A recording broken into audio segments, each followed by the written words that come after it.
Chlorine के ऊपर कैसा चार्ज आ जाता है after accepting electron Cl negative. तो यानी कि इसके ऊपर नेगेटिव चार्ज आ गया। नेगेटिव चार्ज कब आएगा? जब ये इलेक्ट्रॉन को एक्सेप्ट करेगा। अब ये इलेक्ट्रॉन को एक्सेप्ट क्यों करेगा, हमें उसका रीज़न देखना है। देखिए हमारे पास एक टॉपिक होता है इलेक्ट्रोनेगेटिविटी। इलेक्ट्रोनेगेटिविटी हमें क्या बताती है, यानी कि वो पावर जो क्या करती है, इलेक्ट्रॉन को टूवर्ड्स अट्रैक्ट करती है। ठीक है, इलेक्ट्रॉन को अपनी तरफ अट्रैक्ट करने की जो पावर है उसे हम क्या कहते हैं, इलेक्ट्रोनेगेटिविटी। तो हमारे पास सोडियम और क्लोरीन में से क्लोरीन की जो इलेक्ट्रोनेगेटिविटी है वो हाई होती है, जिसकी वजह से सोडियम ने जो इलेक्ट्रॉन डोनेट किया है, जो इलेक्ट्रॉन लूज किया है, वो इलेक्ट्रॉन एक्सेप्ट कर लिया जाता है क्लोरीन के द्वारा और ये कैसा चार्ज गेन कर लेता है, माइनस और नेगेटिव चार्ज। तो हमारे पास क्या बना है, दोबारा से देखिए कि सोडियम और क्लोरीन के केस के अंदर कहता ट्रांसफर ऑफ इलेक्ट्रॉन हुआ है। सोडियम ने इलेक्ट्रॉन को लूज किया है और क्लोरीन ने इलेक्ट्रॉन को गेन किया है due to high electronegativity of chlorine atom. Clear है। उसके बाद in other case like Cl2 यानी कि chlorine, H2, F2 etc the bond formation by sharing of electrons between atoms. कहता इन दोनों के बीच में हमने देख लिया कि पॉजिटिव नेगेटिव चार्ज बना है, इलेक्ट्रॉन डोनेट और एक्सेप्ट हुई है। लेकिन कहता अगर इन दोनों केस को छोड़ के हम लोग कोई और केस को कंसिडर करते हैं, लाइक हमने केस ले लिया Cl2 का, या फिर हमने केस ले लिया H2 का, या इसके अलावा हमने केस ले लिया F2 का। तो कहता इन केसेज के अंदर जो केमिकल बॉन्ड होगा वो कैसे बनेगा, वो केमिकल बॉन्ड की फॉर्मेशन कहता किस तरीके से होगी, शेयरिंग से होगी। यहाँ पे शेयरिंग से क्या मतलब है, एग्जाम्पल देखिए हम लोग लेते हैं H2 का। ये मैंने लिया H2 को हम और कैसे लिख सकते हैं कि H सिंगल बॉन्ड H। ठीक है, अब H2 का एग्जाम्पल लिया, इसको हमने ऐसे लिख दिया। उसने कहा है इन दोनों के बीच में जो भी केमिकल बॉन्ड होगा कहता वो कैसे बनेगा, वो बनेगा शेयरिंग से। ठीक है, शेयरिंग से बनेगा। अब शेयरिंग से कैसे बनेगा वो देखिए। हाइड्रोजन का हमारे पास एटॉमिक नंबर होता है 1, तो यानी किसके पास कितने इलेक्ट्रॉन हुए, 1 इलेक्ट्रॉन। ऐसे ही हमारे पास दूसरे हाइड्रोजन पे भी कितने इलेक्ट्रॉन होंगे, 1 इलेक्ट्रॉन। 1 इलेक्ट्रॉन इसका, 1 इलेक्ट्रॉन इसका, ये दोनों आपस में क्या कर लेंगे, शेयर कर लेंगे। शेयर करने से आप लोगों को पता है जो भी सिंगल बॉन्ड होता है वो हमेशा 2 इलेक्ट्रॉन से मिलके बनता है। अब यहाँ पे सिंगल हमारे पास बॉन्ड है और 1 इलेक्ट्रॉन इसके पास है, 1 इलेक्ट्रॉन इसके पास, दोनों आपस में इलेक्ट्रॉन्स को क्या किया, शेयरिंग विद ईच अदर, और उनके पास किस चीज़ की फॉर्मेशन हो गई, सिंगल बॉन्ड की, केमिकल बॉन्ड की। तो कहता ये जो केसेज है, इन केसेज के अंदर ना तो हमारे पास पॉजिटिव बनता है ना हमारे पास नेगेटिव बनता है, बल्कि इन केसेज में डायरेक्ट इलेक्ट्रॉन्स की शेयरिंग होती है और उसकी वजह से single bond, double bond, triple bond, वो सारी आगे हमारे पास डिटेल में आएंगे। ठीक है, उसके बाद in this process each atom attains a stable outer octet of electron।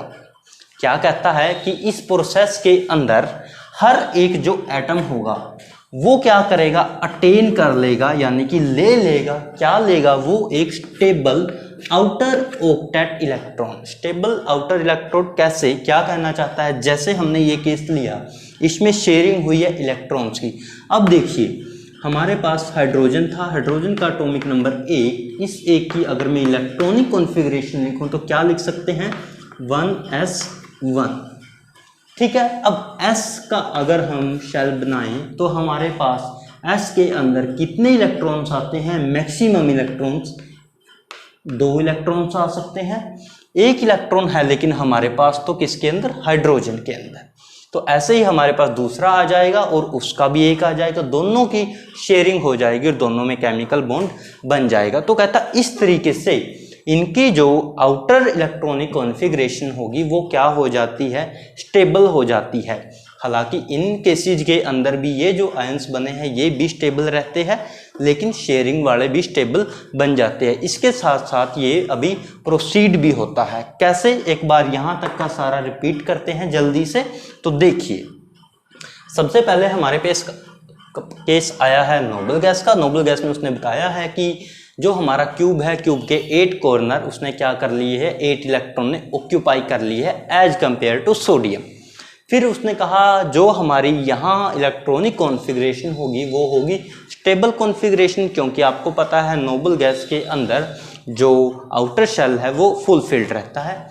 उसके बाद लेविस ने पोस्टुलेट दिया, क्या कहा कि जो एटम्स है वो अचीव करते हैं stable outer when they are connect और लिंक्ड बाय केमिकल बॉन्ड, की जब एक स्पीशीज दूसरी स्पीशीज से क्या कर लेगी, लिंक्ड बना लेगी एक केमिकल बॉन्ड के थ्रू, तो कहता वो क्या कर लेगी, एक अचीव कर लेगी स्टेबल इलेक्ट्रॉनिक कॉन्फ़िगरेशन। फिर हमने सोडियम और क्लोरीन का एग्जाम्पल देखा। सोडियम ने अपना एक इलेक्ट्रॉन जो उसके आउटर शेल में प्रेजेंट था वो डोनेट कर दिया और उस इलेक्ट्रॉन को एक्सेप्ट कर लिया किसने, क्लोरीन ने। क्लोरीन ने एक्सेप्ट क्यों किया, due to high electronegativity of chlorine. Then हमारे पास केस आता है Cl2, H2 एंड F2। इन तीनों केसेस में क्या हुआ है, बॉन्ड की फॉर्मेशन हुई है। कौन सा बॉन्ड बना है हमारे पास, सिंगल बॉन्ड। सिंगल बॉन्ड ही क्यों बना है, सिंगल बॉन्ड बनता है 2 इलेक्ट्रॉन से मिलके, ठीक है। तो यानी कि एक एक इलेक्ट्रॉन एक एक एटम ने क्या किया है, शेयर किया है। शेयरिंग की वजह से हमारे पास सिंगल बॉन्ड की फॉर्मेशन हो जाती है। फिर कहता है ये जो एटम्स होंगे ये एटम एक स्टेबल इलेक्ट्रॉनिक कॉन्फ़िगरेशन को शो करेंगे, ठीक है। ये थी हमारी कोसल-लेविस approach.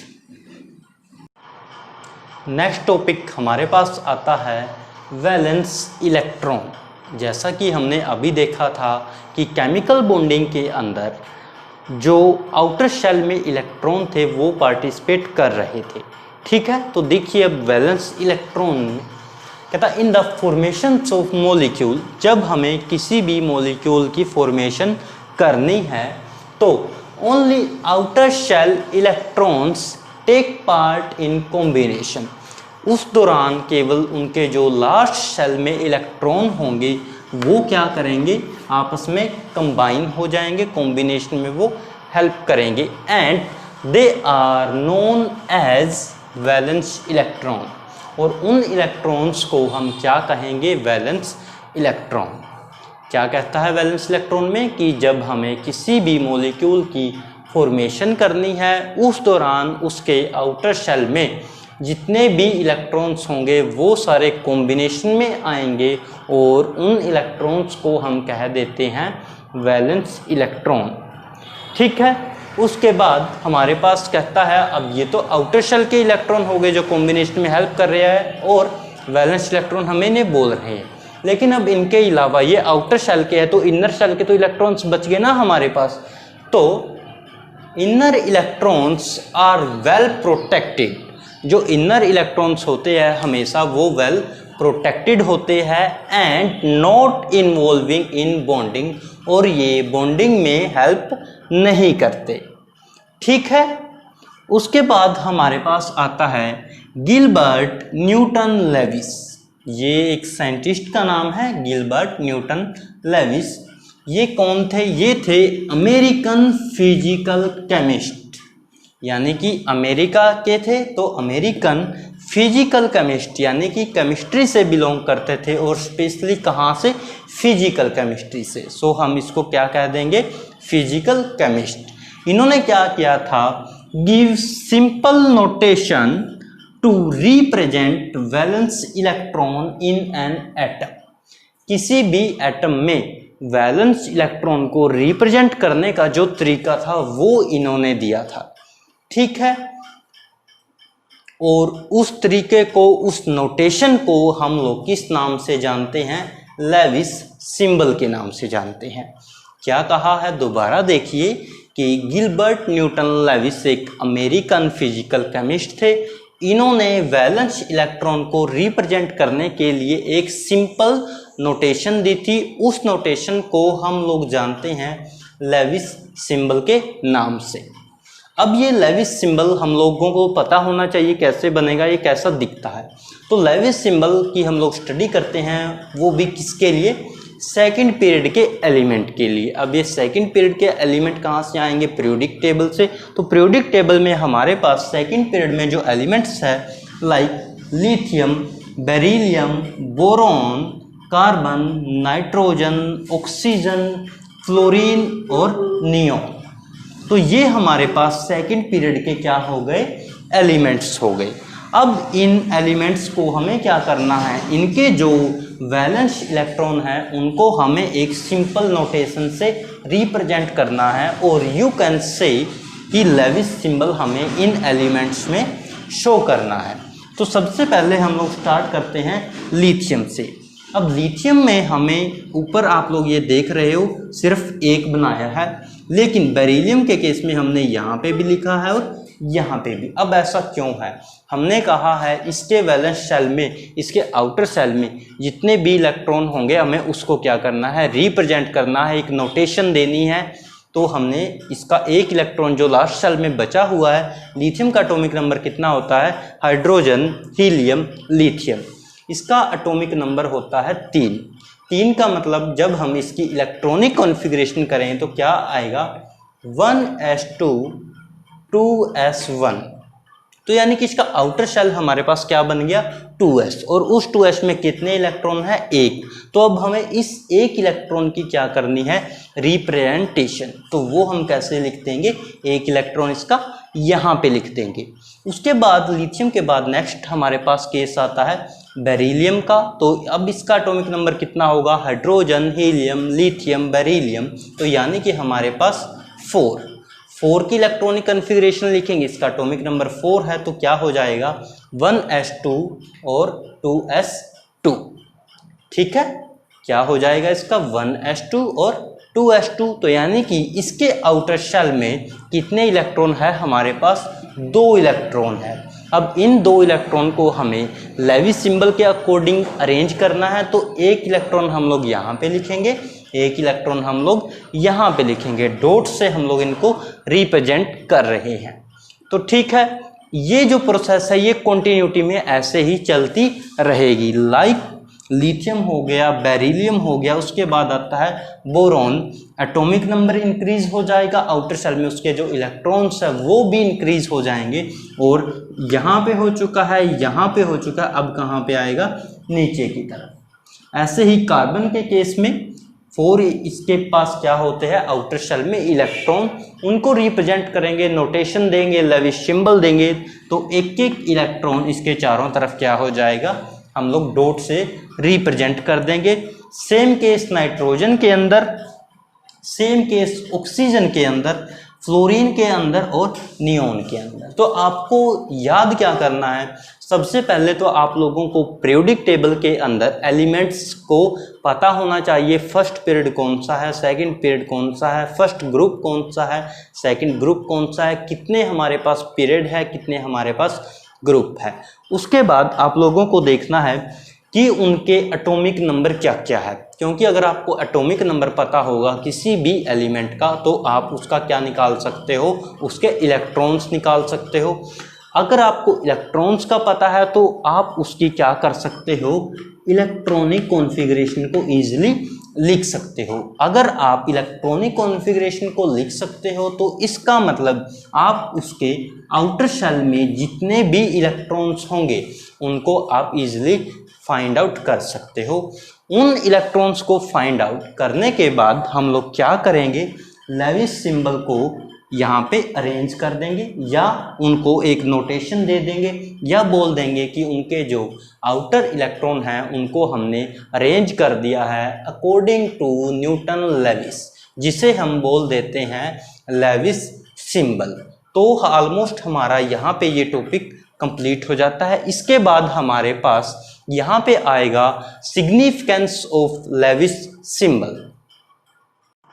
Good morning students. So last lecture में हम लोगों ने देखा था कि कोसल लेविस अप्रोच और लेविस सिंबल के बारे में हम लोगों ने पढ़ा था। अब हम लोग उसी टॉपिक को प्रोसीड करते हैं। तो देखिए आगे, सिग्निफिकेंस ऑफ लेविस सिंबल। हम लोगों ने लेविस सिंबल देखा था कि जब किसी एक एलिमेंट के चारों तरफ क्या प्रेजेंट थे, डॉट प्रेजेंट थे, और वो डॉट कहता किस चीज़ को रिप्रेजेंट कर रहे थे कि वहाँ पे नंबर ऑफ वैलेंस इलेक्ट्रॉन कितने हैं। तो सिग्निफिकेंस में हम लोग देखते हैं कि number of dot around the symbol is equal to number of valence electron, यानी कि एक एलिमेंट के चारों तरफ कहता है जितने डॉट प्रेजेंट है उतने ही उस एलिमेंट में क्या होते हैं, नंबर ऑफ वैलेंस इलेक्ट्रॉन्स होते हैं। ठीक है, लाइक हम लोग कोई भी एग्जांपल ले लेते हैं, लाइक मान लो हमने Cl का ही एग्जांपल ले लिया और हम इसके ऊपर एक क्या करेंगे, डॉट को शो करेंगे। तो इसका मतलब क्या है कि इसके पास एक वैलेंस इलेक्ट्रॉन है।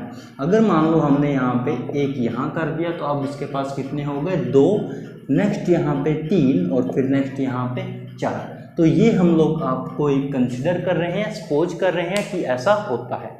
ठीक है, तो लेविस सिंबल में हम लोग क्या पढ़ते हैं कि जितने नंबर ऑफ डॉट प्रेजेंट होते हैं कहता उतने ही हमारे पास वैलेंस इलेक्ट्रॉन प्रेजेंट होते हैं उस एलिमेंट में।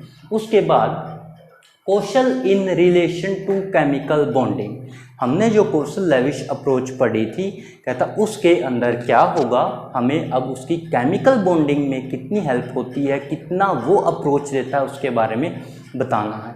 तो सबसे फर्स्ट हमारा जो पॉइंट है, इन the periodic table the highly electronegativity halogens. आप लोगों को पता है पीरियोडिक टेबल में हमारे पास जो हैलोजेंस प्रेजेंट होती है लाइक फ्लोरीन, क्लोरीन, ब्रोमीन और आयोडीन। सो ये क्या होते हैं, हाईली इलेक्ट्रोनेगेटिव एटम्स होते हैं। हाईली इलेक्ट्रोनेगेटिविटी का मतलब क्या है कि इनके पास इलेक्ट्रॉन्स को अट्रैक्ट करने की जो पावर है वो क्या है, सबसे ज़्यादा है, जिसकी वजह से हम इन्हें क्या कहते हैं कि ये हाईली इलेक्ट्रोनेगेटिविटी एलिमेंट्स होते हैं पीरियोडिक टेबल में। उसके बाद कहता है and highly electropositive alkali metals, और कहता हमारे पास क्या प्रेजेंट है, जब हमारी पीरियोडिक टेबल स्टार्ट होती है ग्रुप नंबर 1 सो एल्कली मेटल्स वहाँ पे होते हैं। ग्रुप नंबर 2 में एल्केलाइन अर्थ मेटल्स होते हैं, और जो हमने अभी देखा कि जो हैलोजेंस है वो लास्ट में प्रेजेंट है नोबल गैसेस से पहले। कहता कौशल लेविस अप्रोच जो कि केमिकल बॉन्डिंग को बताती है उसके अंदर जो हाईली इलेक्ट्रोनेगेटिविटी हैलोजेंस है और जो हाईली इलेक्ट्रोपॉजिटिव एल्कली मेटल्स है, ये कौशल लेविस अप्रोच उन दोनों को सेपरेट करती है, अलग अलग करती है। देन हमारे पास सेकंड पॉइंट है the positive and negative ion formation occurs when lose and gain of electron. आप लोगों को पता है जब भी कोई एलिमेंट हमारे पास नॉर्मल कंडीशंस में होता है, लाइक उसके पास कोई भी चार्ज नहीं होता, तो उसके ऊपर यानी कि ना तो उसने इलेक्ट्रॉन्स को लूज कर रखा उस टाइम तक, ना उसने गेन कर रखा। बट अगर किसी एलिमेंट में से हम लोग इलेक्ट्रॉन्स को क्या कर देते हैं, रिमूव कर देते हैं उसके वैलेंस शेल में से, उसके वैलेंस इलेक्ट्रॉन को, तो उसके ऊपर क्या हो जाता है, प्लस चार्ज आ जाता है। क्यों आया ये plus charge, due to lack of electrons, यानी कि उसके पास इलेक्ट्रॉन्स की कमी हो गई, उसने खुद के इलेक्ट्रॉन्स को लूज कर दिया और उसके ऊपर जो चार्ज है पॉजिटिव चार्ज उसने गेन कर लिया। फिर कहता है हमारे पास नेगेटिव आयन की भी फॉर्मेशन होती है। अब ये नेगेटिव आयन कैसे बनते हैं, जब भी कोई एलिमेंट इलेक्ट्रॉन को एक्सेप्ट कर लेता है, खुद की तरफ अट्रैक्ट कर लेता है, तो उस एलिमेंट को हम बोलते हैं कि वो एलिमेंट हाईली क्या है, इलेक्ट्रोनेगेटिव है, जिसकी वजह से वो इलेक्ट्रॉन को खुद की तरफ अट्रैक्ट कर रहा है और उसके ऊपर जो चार्ज है वो कैसा आ रहा है, नेगेटिव चार्ज। सो हम पॉजिटिव चार्ज को क्या बोल देंगे कि पॉजिटिव आयंस बन गए, कटायंस बन गए, और नेगेटिव चार्ज वालों को क्या बोल देंगे कि अनायंस। ठीक है, तो कटायंस और अनायंस हमारे पास फॉर्मेशन हो जाती है, यानी कि पॉजिटिव और नेगेटिव चार्ज की। उसके बाद कहता है the positive and negative ions formed attain the stable noble gas configuration, यानी कि ये जो पॉजिटिव और नेगेटिव चार्ज की फॉर्मेशन हुई है किसी भी एलिमेंट पे, तो कहता है ये कब होगी, ये होगी आपकी तब जब वो एलिमेंट आपका स्टेबल कॉन्फ़िगरेशन को अटेन कर लेगा। यानी कि ये जो पॉजिटिव और नेगेटिव आयंस बने हैं इनके पास क्या होगा, स्टेबल कॉन्फ़िगरेशन होगी। पहले इनकी जितनी भी कॉन्फ़िगरेशन थी हमें उससे मतलब नहीं है, लेकिन पॉजिटिव और नेगेटिव बनने के बाद इनकी जो कॉन्फ़िगरेशन है वो हमेशा कैसी रहती है, स्टेबल रहती है जिस तरह कहता किसकी कॉन्फ़िगरेशन होती है, नोबल गैस की कॉन्फ़िगरेशन। क्योंकि आप लोगों को पता है जो नोबल गैस है यानी कि like helium, neon, argon, krypton, xenon, so इनकी कॉन्फ़िगरेशन फुलफिल्ड कॉन्फ़िगरेशन होती है and they are the highly stable element in the periodic table. So same as that कहता जो पॉजिटिव नेगेटिव आयन की फॉर्मेशन हुई है वो भी क्या करते हैं, इनके जैसी कॉन्फ़िगरेशन को अटेन करते हैं और वो स्टेबल बन जाते हैं। देन कहता है they contain outer shell configuration of 8 और ऑक्टेट इलेक्ट्रॉन्स NH2NP6। कहता इनके पास जो आउटर शेल की कॉन्फ़िगरेशन होगी वो कैसी होगी, ऑक्टेट होगी। ऑक्टेट से मतलब क्या होता है, 8। ऑक्टेट का मतलब 8 और कहता है ये 8 इलेक्ट्रॉन किस तरह से प्रेजेंट होंगे, NH2 और NP6। H जो हमारा शेल होगा उसमें 2 इलेक्ट्रॉन्स होंगे, P जो हमारा शेल होगा उसमें 6 इलेक्ट्रॉन्स एंड टोटल 8 इलेक्ट्रॉन्स, जिसे हम क्या कहेंगे कि आउटर शेल के अंदर हमारे पास 8 इलेक्ट्रॉन्स प्रेजेंट हो गए। उसके बाद positive and negative ions are stabilized by electrostatic attraction. कहता है जो पॉजिटिव और नेगेटिव चार्ज है उनके बीच में क्या होगा, इलेक्ट्रोस्टैटिक अट्रैक्शन होगी। आप लोगों को पता है नेगेटिव चार्ज आपस में क्या करेंगे, अट्रैक्ट होंगे और सेम चार्ज आपस में रिपेल करेंगे। तो